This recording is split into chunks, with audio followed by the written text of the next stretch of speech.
الحمد لله نحمده ونستعينه ونستغفره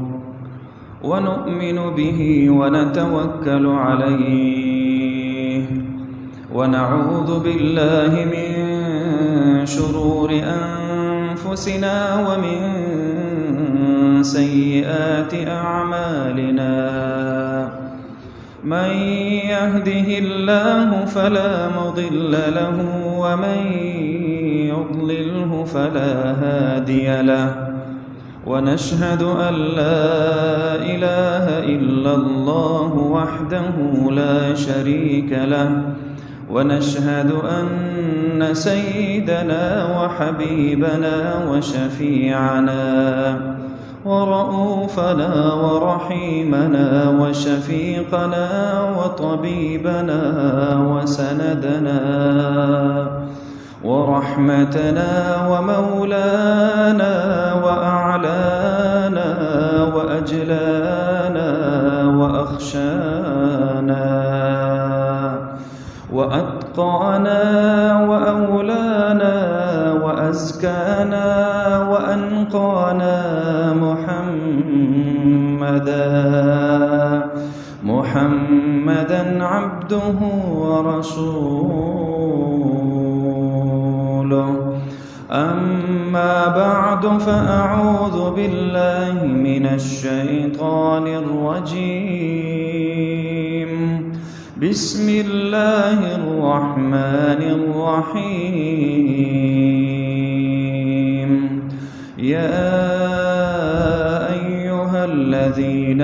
آمنوا من يرتد منكم عن دينه فسوف يأتي الله بقوم يحبهم ويحبونه أذلة على المؤمنين أعزة على الكافرين يجاهدون في سبيل الله ولا يخافون لومة لائم ذلك فضل الله يؤتيه من يشاء والله واسع عليم إنما وليكم الله ورسوله والذين آمنوا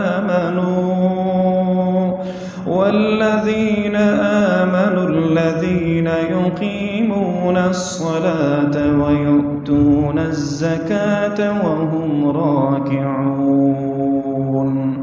ومن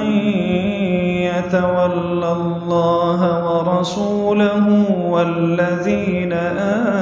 آمنوا فإن حزب الله هم الغالبون صدق الله مولانا العظيم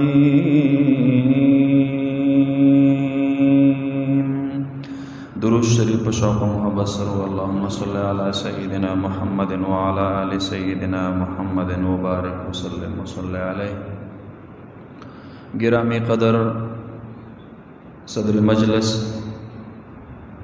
ددی مجلس مہمان خصوصی للکار قادیانیت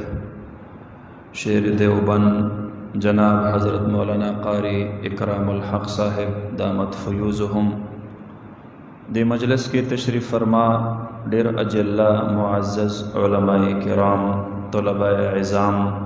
دغه کلی سره تعلق لرونکو د الله د دین سره من لرونکو د جناب نبی کریم صلی الله علیه وسلم مبارک سره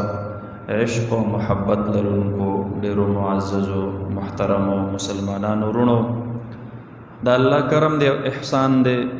زمون د زندګۍ سلمحات رب ذوالجلال د گنبد خضرا په چوکیدارۍ کې قبول کړل. د الله فضل دی او احسان دی. الله رب العالمین مونږ او تاسو ته د ختم نبوت په خاطر د خپل ژوند یو څو غړی یو څو لمحات وقف کولو توفیق نصیب وفرمایلو. حضرت مولانا انور شاه کشمیری رحمت الله علیه بفرمایل یو غنټه چې چا د ختم نبوت دفاع کې تیرا کړله رب ذوالجلال به هغه ته شفاعت د جناب نبی کریم صلی الله علیه وسلم نصیب کړي. ډیر خوش قسمت دي هغه خلق چې د هغې صبح او شام په دغه عظیم خدمت کې الله رب العالمین قبول کړي دي. بهاولپور کې عبدالرزاق په نوم باندې یو سړی او د مرتد شو، قادیانیت قبول کو او مرزا غلام قادیانی ته العیاذ بالله پیغمبر وی. هغه ته په نکاح کې مولوی الهی بخش خپل لور ورکړی وه غلام عایشه د هغې نوم و، او هغه عایشه د هغې نکاح دا شوې وه په ماشوموالي کې بلوغ ته رسېدلو سره هغې ووی زه د دې خاون سره په نکاح باندې نه یم خوشحاله. لہذا مقدمه عدالت ته لاړه، د یوې مؤمن زنانه د یو قادیانی مرتد د نکاح نه د ازادۍ مقدمه دایره شوله. قادیانیان ټول لاړل احمدپور شرقیه کې چې کوم عدالت و په هغې کې یې کیس جمع کړلو. بل طرف ته د ختم نبوت د وکالت دپاره د ټولو علماو په اتفاق سره د حضرت مولانا انور شاه کشمیری رحمت الله علیه انتخاب وشو. د هغه عظیمه هستی ده چا باره کې چې به حضرت سید عطا الله شاہ بخاری رحمت اللہ علیہ فرمایل یہ صحابہ کرام کی جماعت سے چوٹ جانے والی شخصیت ہے. ددی مولانا انور شاہ کشمیری رحمت اللہ علیہ علمی تدبر تا، د دیانت تا، د تقوا تا، د پرهیزګاری تا، د بصیرت تا، د جرأت او استقامت ته چې ګورو مونږ ته پکې د صحابه کرامو جھلک دا پکې را تخکاری. مولانا انور شاہ کشمیری رحمت الله علیه تشریف راوړو د ختم نبوت اجتماع دا بهاولپور دی، غیر چاپیره یو گونج خور شوی دی چې دلته د یو قادیانی مرزایی او د یو مومن مسلمان ترمنځ مقدمه ده او په هغې کې مولانا انور شاه کشمیری رحمت الله علیه هغه د امت مسلمه د طرف نه وکیل دی. حضرت مولانا انور شاہ کشمیری رحمت اللہ علیہ چې سرنگ سٹیج ته تشریف راوړو وہی فرمایل خونی بواسیر سے میری آدھی جان چلی گئی ہے، لیکن میرے پاس چونکہ کوئی توشے آخرت نہیں تھا، میں خالی ہاتھ اللہ کے ہاں جانے والا ہوں. میں نے سمجھا کہ میں کچھ لمحات اپنی زندگی کے ختم نبوت کی پہرےداری پہ دے دوں، اس لیے یہاں آیا ہوں تاکہ ختم نبوت کے ان کچھ لمحات کو روز محشر اللہ کے سامنے پیش کر سکوں کہ ربا انور شاہ کچھ بھی ساتھ نہیں لایا ہے، بس کچھ لمحے ختم نبوت کی پہرےداری میں گزارے تھے، اس کی برکت سے میری مغفرت فرما. اور بیائی او فرمایل مجھ پر یہ بات کھول دی گئی ہے، دا خبر په ما باندې واضح کړل شوې دا چې کوم امتی د نبی علیہ الصلوۃ والسلام د ختم نبوت دفاع و پہراداری او نکړل شي تو گلی میں گھومنے والا کوئی عام کتا بھی پھر اس سے بہتر ہے. په دې لارو کوڅو کې ګرځېدونکي را ګرځېدونکي سپي بیا د هغه نه بهتر دي. دا د هر امتی فریضه ده، دا د هر امتی ذمہ داری ده د دواړو جهانو د سردار مبارک په ختم نبوت باندې پهره ورکول، د هغې دفاع کول، د هغې حفاظت کول، د هغې چوکیداری کول. او بیا یې وفرمایل چې د قرآن کریم خدمت کول هم د دین ډیر لوی خدمت دی. د احادیثو د رسول الله صلی الله علیه وسلم تدریس کول،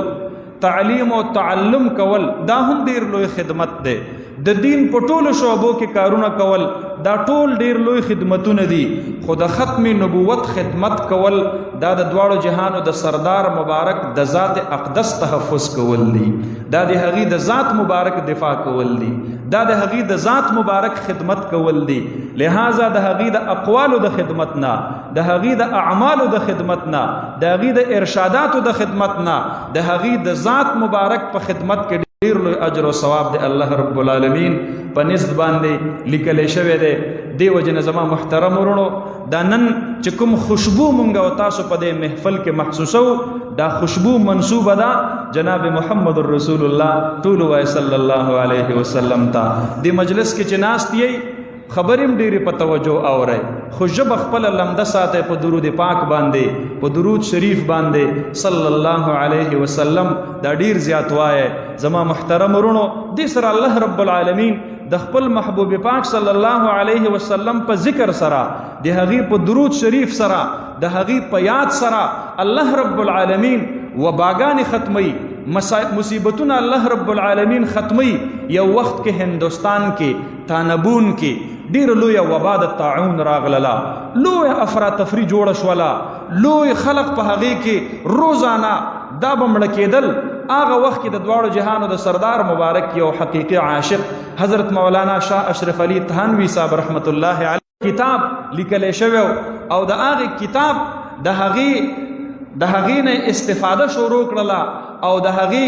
نوم یې کېښودلو نشر الطیب فی ذکر الحبیب صلی الله علیه وسلم د خوشبو خورول د جناب نبی کریم صلی الله علیه وسلم په یاد باندې تاریخ لیکلی دی. مولانا شاه اشرف علي تهانوي صاحب رحمت الله علیه چې با کله هم په کومه ورځ باندې په هغه کتاب کې یو صفحه نیمه ولیکله اتفاقیاتو گیر چاپیره به د مرګ خبرونه ډېر کم راتلل. کومه ورځ باندې به په هغې کې ناغه راتلله وبا به ښه تیزېدله. چا ورته وویل حضرت جی دا تاسو چې د دواړو جهانو د سردار مبارک په مدح او په صفت کې کوم کتاب لیکل شروع کړي دي کومه ورځ باندې تاسو هغې ته وخت ورکئ د هغې د برکته الله رب العالمین د وبا کې کمې راولي. مولانا اشرف علي تهانوي صاحب رحمت الله علیه هغه کتاب مسلسل لیکل شروع کړل او بیا یې د هغې د تلاوت او د هغې د ذکر کولو د هغې د ورد کولو خپل حلقه احباب ته د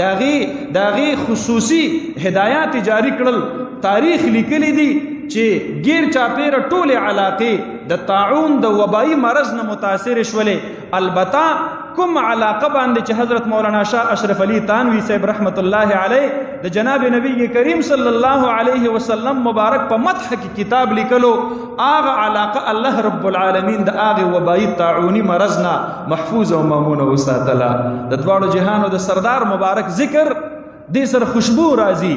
دې سره د الله رب العالمین د طرف نه رحمتونه او برکتونه نازلیږي. زما محترم ورونو دا زمونږ او ستاسو خوش قسمتي ده. الله رب العالمین د خپل ژوند یو څو لمحات مونږ او تاسو ته د خپل حبیب پاک صلی الله علیه وسلم د ختم نبوت په چوکیدارۍ کې نصیب کړل. ډیره اسانه عقیده ده. ختم نبوت عقیده څه ته ویل کیږي؟ دې ته ویل کیږي چې جناب نبی کریم صلی الله علیه وسلم مبارک دا خاتم النبیین دی دا اخرنی پیغمبر دی د هغه نه وروستو بل نوی راتلونکی پیغمبر په دنیا کې نشته دی. دغه عقیدې ته عقیده د ختم نبوت ویل کیږي. چا چې د نبی علیه الصلاة والسلام مبارک نه وروستو دعوه د نبوت کړې ده دا دجال دی دا کذاب دی او چا چې په ایمان راوړی دی کو دی مسلمانو نو دی مرتد شوی دی او کو دی غیر مسلمو نو دی خو اسی بیا کافر دی. الله رب العالمین دی مونږ او تاسو ته د دغه غلطو عقایدو نه حفاظت نصیب فرمایي. او بیا زما محترم ورونو په دا